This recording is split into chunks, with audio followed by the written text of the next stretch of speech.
आपको कुछ गोली दवाई देता है। अब अगर आपके पिंपल्स पोर्स के क्लोग्ड होने से हो रहे हैं तो डॉक्टर क्या करेगा, आइसोट्रेंटिनोइन दे देगा या फिर एंटीबायोटिक्स होती है वो दे देगा।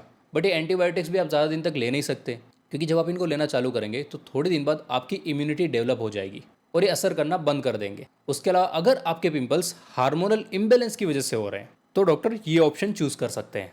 हमेशा ध्यान रहे, सेल्फ ट्रीटमेंट ना करें। ये पूरी जानकारी आपके नॉलेज के लिए, ताकि आपकी स्किन के साथ क्या हो रहा है उसको आप बेटर तरीके से समझ पाएं और फोकट में परेशान ना हो। अब एक हिडन सीक्रेट बता देता हूँ।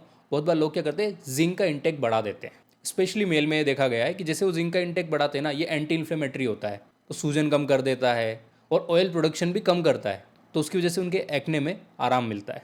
उसमें ओमेगा 3 भी काम करता है, विटामिन D3 एंड प्रोबायोटिक्स। अब ये कैसे काम करता है ये मैंने आपको यहाँ पर बता दिया। तो बेसिकली आपको एक्सटर्नल और इंटरनल ट्रीटमेंट दोनों लेना पड़ता है। और बहुत सारे लोगों में ऐसा देखा गया है कि अगर वो अपनी लाइफस्टाइल को ही चेंज करते हैं ना, इतने में उनके एक्ने कम होने लग जाते हैं। उनको हाई ग्लाइसेमिक फूड जैसे शुगर, वाइट ब्रेड, सोडास, इनको अवॉइड करना है।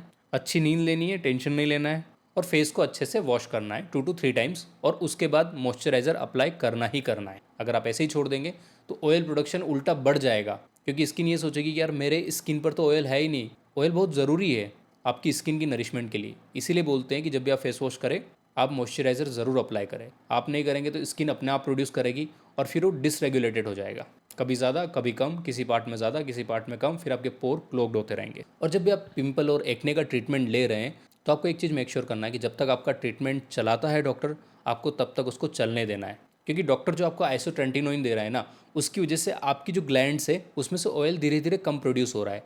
और डॉक्टर्स क्या करेगा, पहले आपको एक टेबलेट एक दिन की देगा, फिर उसको कुछ महीनों तक चलाएगा, फिर उसके बाद वो अल्टरनेट डे पर शिफ्ट करेगा, फिर वीकली ट्वाइस पर शिफ्ट करेगा, और धीरे धीरे आपकी ग्लैंड्स एडजस्ट हो जाएगी और आपका ऑयल प्रोडक्शन कम हो जाएगा।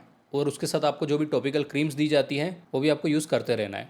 बस मैंने एक चीज़ देखी, जिनका बजट कम होता है और वो डॉक्टर के पास जाते हैं तो अक्सर क्या होता है, जो कॉस्मेटिक की दवाइयाँ होती है ना, रेटिनॉल, वो बहुत महंगे महंगे लिख देते हैं। बट ऐसा ज़रूरी नहीं है। आप डॉक्टर को बोले कि मुझे फाइनेंशियल इशू है, इसीलिए आप मुझे सस्ती दवाइयाँ लिखें। सस्ती और इफेक्टिव दवाइयाँ होती है और डॉक्टर को पता भी होता है, बट उनके कमीशन के चक्कर में और पैसों के चक्कर में वो अक्सर हाई प्राइस की दवाइयाँ ही लिखते हैं। ये मेरा पर्सनल अनुभव रहा है। और सबके अल्टरनेटिव है मार्केट में, जहाँ पर आपको उसकी ऑलमोस्ट आधे से आधी कॉस्ट में भी काम हो जाएगा। तो ट्रीटमेंट महंगा नहीं है, ज्ञान महंगा है। अगर आपको प्रॉपर नॉलेज है तो आप उसको अच्छे से समझ पाएंगे और ट्रीट कर पाएंगे।